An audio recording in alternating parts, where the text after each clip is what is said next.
way up from Kingston, came all the way up to this place.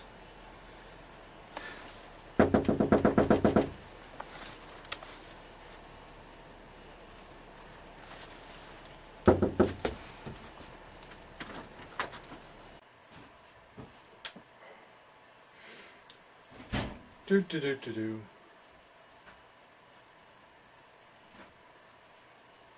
Door's open, man. Somebody there? Yo, Chris, man, it's me. Oh God, you scared me. Oh, yeah. I didn't know my door was wide open, man. Oh God. How the heck are you? Hey. Hey. Well, I'm glad it's you and not somebody out to rob me. Yeah, not... Unless you're out to rob me. Man, this is, second time up here. I was up here a couple weeks ago. I came, knocked. Really? Yeah, I actually sat out there for quite a while. I was talking to the people out there in Video Land, and you weren't here. No, I don't know where I could have been, unless I was in a stupor or something. Oh man, I might have been out. I don't remember. You said it was 2 weeks ago. It was 2 weeks ago. I think it was the 21st, maybe, of October, something like that. But Well, anyway. But in any case, yeah, I'd come up here and I was discussing the fact that it's 25 years since the first telethon to benefit the boat people, which back then we just called it the telethon for the benefit of the boat people. Right.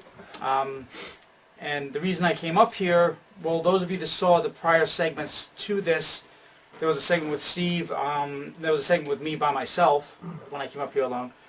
It's 25 years since the telethon for the benefit of the boat people. And Steve and I spoke about the validity, the significance, if you will. Let me take this infernal jacket off. It's too warm to be wearing a jacket.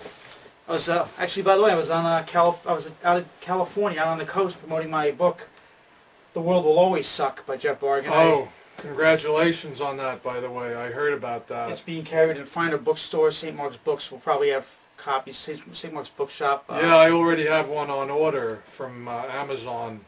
But it's definitely something you all need to read. The World Will Never Stop Sucking is my philosophy, and it's 25 years since my first book, "The World Sucks" by Jeff Vargan. But else, I'm sorry. It's like the third in the trilogy, right? This is like World Sucking trilogy. almost like the trilogy of terror, except I couldn't get Karen Black to be part of this. She was somewhere. That's why I was out on the coast, as a matter of fact, to try to track down Karen Black, and all I found were some boots and some chains and a little Tiki doll that chased me back to New York. So the reason why I'm here is that I couldn't find Karen Black. The Tiki doll chased me back.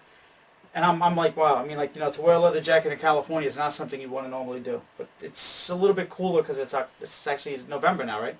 Yeah, well, you were in L.A.? I was in L.A., I went to San Francisco, I went to Oakland, where I saw some horrific actions by the police out there. Yeah, there's 2 people now in critical condition. It's not surprising. I mean, and they're Americans, I would think, right? Oh yeah, they're war veterans. And that's the screwed up part, is if they were boat people, they would have left them alone. Unless they were in Texas, then they would have hunted them down and killed them. But or they might be cops. yeah, but well, with cops in mind and boat people in mind, it's 25 years, man, and I'm just curious. People out there are curious how you first became involved in the cause for the boat people. Oh, well, it was kind of serendipitous. I didn't really set out, as a mission to help the boat people, but I just happened to run into you and Herb.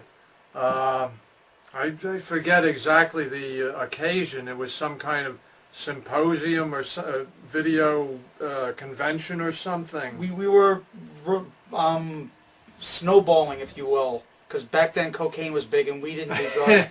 So we called it a snowball fundraiser, so all the cokeheads with money would come and give us money. And you weren't a cokehead, but no. I suppose you were drawn to the idea that maybe, like, I celebrities. might have been drinking. Yeah, and I mean, there was a rumor that Blondie was going to show up, and even though Debbie Harry didn't do coke, she might be there. And I recall you have an affectation for Debbie Harry as an individual. And I always have, yeah. So yes, I mean, she's lovely. Theoretically, that might have been, or in all practical terms, might have been the reason why you found yourself at this particular occasion. Yeah. Anyway, we got to talking somehow about this. I guess it was a project the 2 of you had in mind. And I said, well, I guess I had nothing better to do, so why not? And it felt like it was a good opportunity not only for me personally, but you know, to do some good for the oppressed people around the world. I mean, sorry. No, that's basically it. I mean, it was just pretty much by accident, more or less. I mean, you had Jerry, right? We had Ed McMahon